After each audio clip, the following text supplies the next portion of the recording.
మిత్రులందరికీ నమస్కారం. నేటి regional, national, international current events గురించి డిస్కస్ చేద్దాం. అంతకంటే ముందు నిన్న ఇచ్చినటువంటి ప్రశ్నకు జవాబేంటో తెలుసుకుందాం. అడవులలో కార్చిచ్చులకు ప్రధాన కారణం ఏంటి? జవాబు వచ్చేసి మానవ తప్పిదాలు. మరి ఆలస్యం చేయకుండా నేటి కరెంట్ అఫైర్స్ చూద్దాం. ఈరోజు మొదటి టాపిక్ వచ్చేసి 100% వీవీప్యాట్ స్లిప్ల లెక్కింపు అసాధ్యం అన్న సుప్రీంకోర్టు. దేశ పేరు ప్రతిష్టలను, పురోగతిని సాధ్యమైన మేరకు అన్ని విధాలుగా బలహీనపరచడానికి, అపఖ్యాతి పాలు చేయడానికి కలిసికట్టు ప్రయత్నాలు జరుగుతున్నట్లుంది. అలాంటి ప్రయత్నాలు, ఆలోచనలను అంకుర దశలోనే తుంచివేయాలి. పేపర్ బ్యాలెట్ వ్యవస్థకు తిరిగి వెళ్లాలన్న పిటిషనర్ల సూచన ఈవీఎం వ్యవస్థపై విశ్వాసాన్ని దెబ్బతీయాలన్న వారి అసలు ఉద్దేశాన్ని బహిర్గతం చేస్తోంది. ఓటర్ల మధ్యలో అనవసర సందేహాలు రేకెత్తించి తద్వారా ఎన్నికల ప్రక్రియను గాడి తప్పేలా చేయాలన్నది కూడా వారి ప్రయత్నం కావచ్చన్న ఎన్నికల సంఘం న్యాయవాది అభిప్రాయంతో ఏకీభవిస్తున్నాను. 100% వీవీప్యాట్ స్లిప్ల లెక్కింపు అసాధ్యం. ఈవీఎంలు నమ్మకమైనవే, కాల పరీక్షలు నెగ్గాయి, వాటిపై ఆరోపణలు నిరూపించే ఆధారాలు లేవు. సుప్రీంకోర్టు ద్విసభ్య ధర్మాసన స్పష్టీకరణ, వేరువేరుగా తీర్పులు అయినా ఏకాభిప్రాయం. అభ్యర్థుల గుర్తులను లోడు చేసిన తర్వాత ఈవీఎంలోని ఆ యూనిట్కు సీల్ చేయాలని ఈసీకి సూచన. ఓడిన అభ్యర్థులకు మైక్రో కంట్రోలర్లోని చిప్పుల తనిఖీకి అవకాశం ఇవ్వాలని ఆదేశం. చిన్న వివరణ.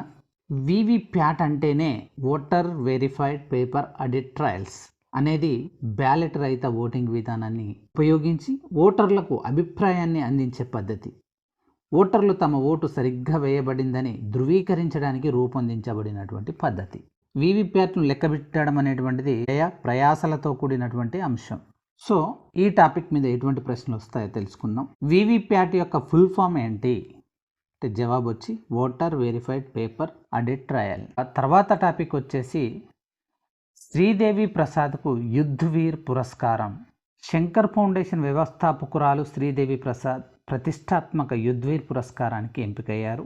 ప్రత్యేక అవసరాలు కలిగిన పిల్లలకు నాణ్యమైన పునరావాసం కల్పించడంతో పాటు వారి సాధికారతకు ఆమె చేస్తున్న కృషికి గుర్తింపుగా యుద్ధవీర్ ఫౌండేషన్ మెమోరియల్ ఈ అవార్డును ప్రకటించింది. 2000 సంవత్సరంలో ప్రారంభించిన శంకర్ ఫౌండేషన్ 24 ఏళ్లుగా నిరంతరాయంగా సేవలు కొనసాగిస్తోందని, ప్రత్యేక అవసరాలు గల పిల్లలకు థెరపీ, విద్య, వృత్తి పరివర్తన శిక్షణ, ఉపాధి తదితర విభాగాల్లో శిక్షణ ఇస్తోందని యుద్ధవీర్ ఫౌండేషన్ శుక్రవారం ఒక ప్రకటనలో తెలిపింది.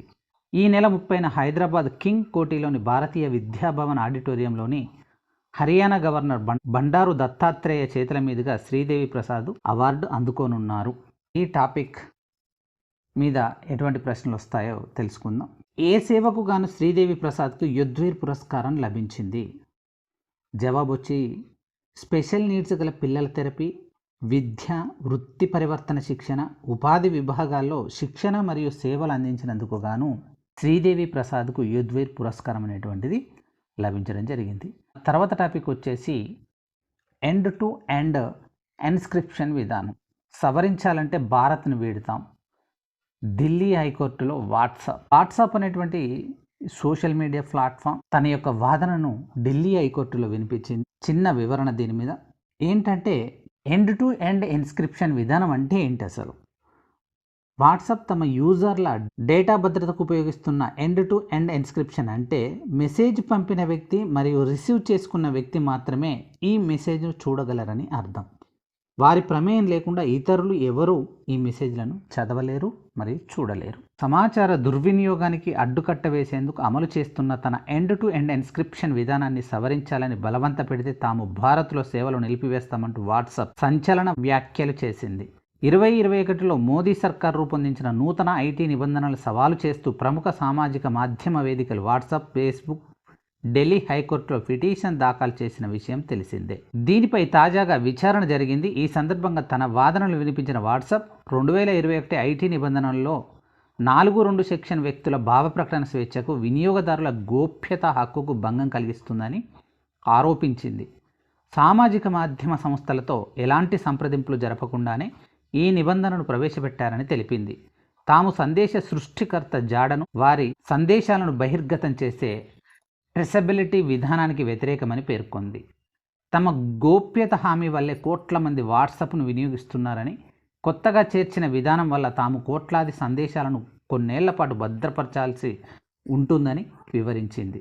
ఇలాంటిది ప్రపంచంలో ఎక్కడా లేదని, అయినా ఎన్స్క్రిప్షన్ను బలవంతంగా సవరించాల్సి వస్తే తాము భారత్ నుండి వెళ్ళిపోతామని హెచ్చరించింది.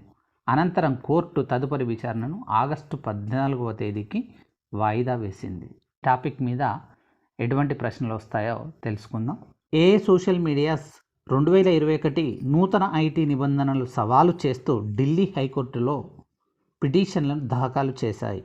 ఆన్సర్ వచ్చేసి వాట్సాప్ మరియు ఫేస్బుక్. ఇంకొక ప్రశ్న ఎలా రావచ్చంటే ఎండ్ టు ఎండ్ ఎన్స్క్రిప్షన్స్ అంటే ఏమిటి?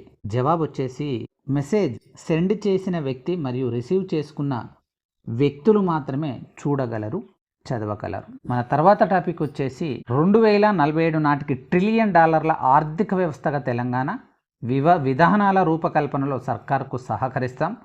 CII Telangana chairman Sai D Prasad. Telangana 2047 నాటికి $1 ట్రిలియన్ సుమారు 85 లక్షల కోట్లు ఆర్థిక వ్యవస్థగా మారేందుకు భారత పరిశ్రమల సమాఖ్య సిఐఐ తన వంతు పాత్ర పోషిస్తుందని CII Telangana chairman Bharat biotech international executive director Sai D Prasad అన్నారు. కొత్త కార్యవర్గం బాధ్యతలు చేపట్టిన సందర్భంగా శుక్రవారం నిర్వహించిన సమావేశంలో ఆయన మాట్లాడుతూ ప్రపంచ అనిశ్చితులు, సాంకేతిక పురోగతుల మధ్య స్థిరమైన సమ్మిళితమైన వృద్ధి అవసరం అని అన్నారు.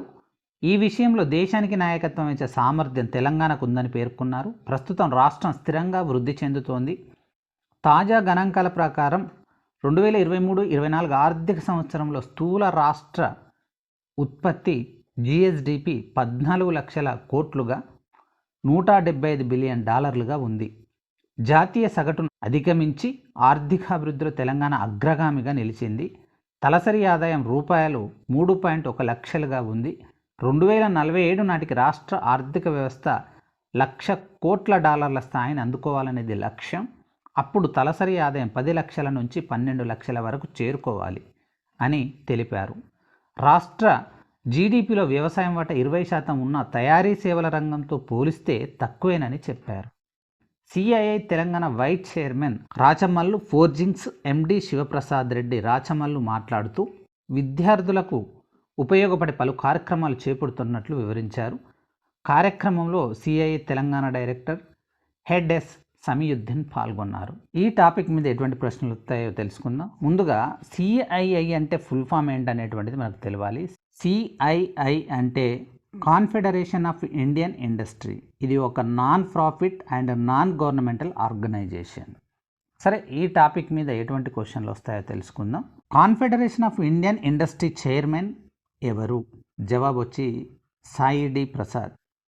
ఇంకొక ప్రశ్న 2023-24 ఫైనాన్షియల్ ఇయర్లో Telangana GSDP gross state domestic product అనేటువంటిది ఎంత?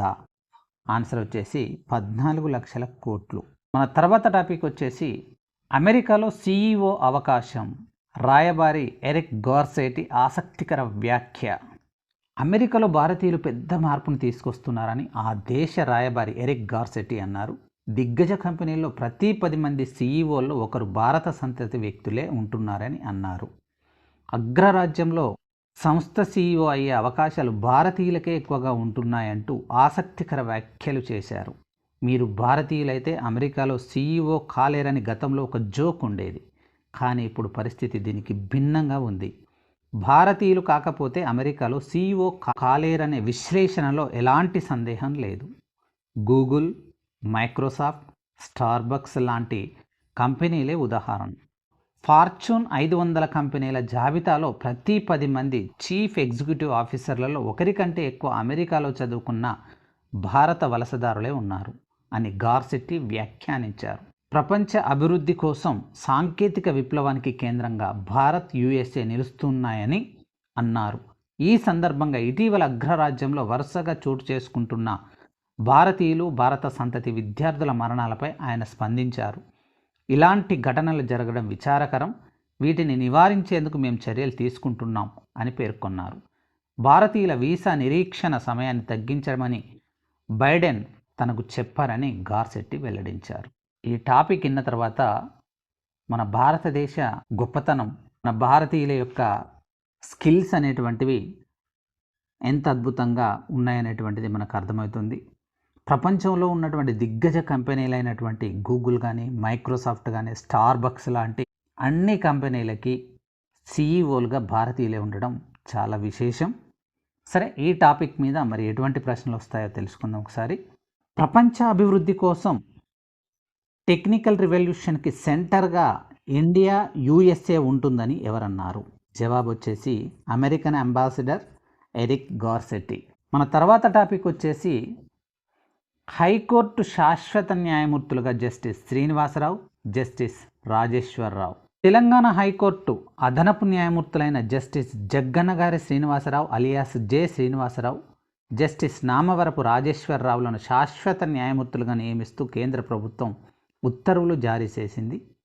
వీరిద్దరిని శాశ్వత న్యాయమూర్తులుగా నియమించాలంటూ తెలంగాణ హైకోర్టు కొలీజియం ఫిబ్రవరి 13న సిఫార్సు చేసింది. ఈ సిఫార్సుకు రాష్ట్ర ప్రభుత్వం, గవర్నర్ ఆమోదం తెలపగా వారి పనితీరుపై సంతృప్తి చెందిన సుప్రీంకోర్టు కొలీజియం వారిని శాశ్వత న్యాయమూర్తులుగా నియమించాలంటూ ఈ నెల 16న కేంద్రానికి సిఫార్సు చేసింది. సుప్రీంకోర్టు కొలీజియం సిఫార్సులను ఆమోదిస్తూ justice J Srinivasa Rao, justice Namavarapu రాజేశ్వరరావులను శాశ్వత న్యాయమూర్తులుగా నియమిస్తూ కేంద్రం ఉత్తర్వులు జారీ చేసింది. వీరు ఈ నెల 30వ తేదీన ప్రమాణ స్వీకారం చేయనున్నారు.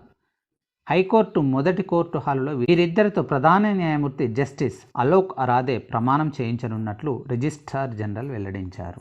ఈ టాపిక్ మీద మరి మనకు ఎటువంటి ప్రశ్నలు వస్తాయో తెలుసుకుందాం. జస్టిస్ శ్రీనివాసరావు, జస్టిస్ రాజేశ్వరరావులను హైకోర్టు శాశ్వత న్యాయమూర్తులుగా నియమించాలని హైకోర్టు కొలీజియం ఏ రోజున సిఫార్సు చేసింది? జవాబు వచ్చేసి ఫిబ్రవరి 13th. తర్వాత క్వశ్చన్ వచ్చేసి ప్రస్తుత తెలంగాణ హైకోర్టు ప్రధాన న్యాయమూర్తి పేరేంటి? ఆన్సర్ను కామెంట్ రూపంలో పెట్టండి. ఒక్కసారి మనం ఓవర్వ్యూ చూద్దాం.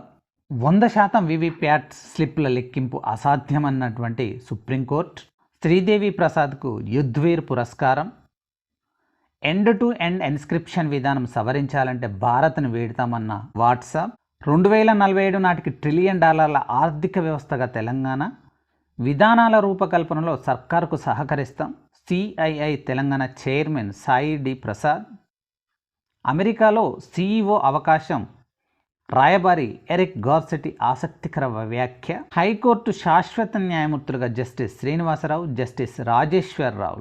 Thank you one and all.